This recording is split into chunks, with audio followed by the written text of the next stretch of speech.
Transportávamos através de um viaje culinário étnico. Nós estamos falando de uma explosão de sabor que o lagavo continuamente pedindo para mais.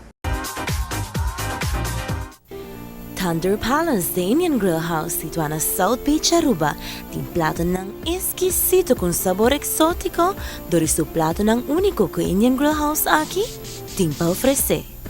Aruba tem Hopi Restaurant, turtin galinha, turtin pisca. Well, tandoor tão a parte dico etin vegetarian também. Nós também tem galinha, lamb chops, pisca, turcos. Pero nós tem vegetarian, outra diferente de outro restaurante não.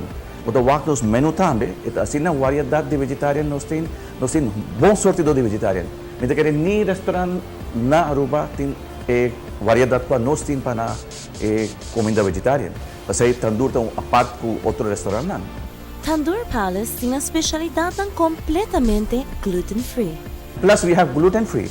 Ora porque gluten-free, hope hindi da agora que não vou começar a gente tem problema de gluten e algo assim, né? Sei também nós temos full tour e comida de nossa gluten-free. Nós temos lamb chop e banda. Sei lamb chop okay na marinada de yogurt. E temos sizzling plate. Plus me tem platter vegetarian e banda. Sei tem mushrooms, potatoes, cauliflower.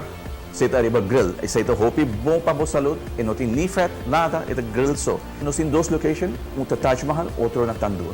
Na Taj Mahal na playa, ito hopi fácil para tour de local mes para ir na Taj Mahal na. E para tourist nos tinang di Tandoor nos habri para lunch. Para Taj Mahal nos habri para lunch nang nos tinang tourist special nan di dia quando nos prepara pa menu nos prepara uno na advance. So sa cada dia que cote special di dieta. Say nos handle special pa $8.